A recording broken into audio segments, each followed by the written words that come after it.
In this video, I'll walk you through the process of replacing your Audi Q8 key fob battery step by step. It's very easy to do. It'll just take you a few minutes. The only thing you'll need is one CR2032 battery. You can get these online. They're pretty inexpensive. If you're interested, go check out that first link down in the description. That'll take you over to Amazon where you can find these for a good price.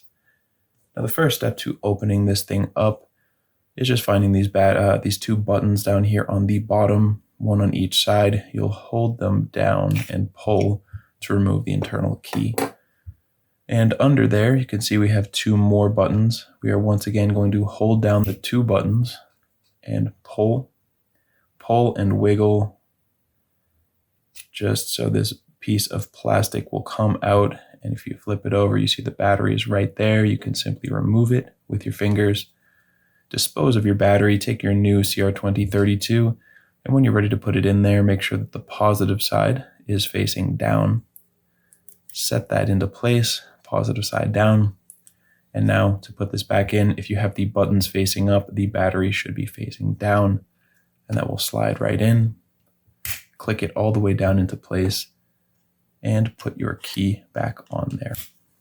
There you go. So I hope you found this video helpful. If you did, feel free to leave us a like or a comment.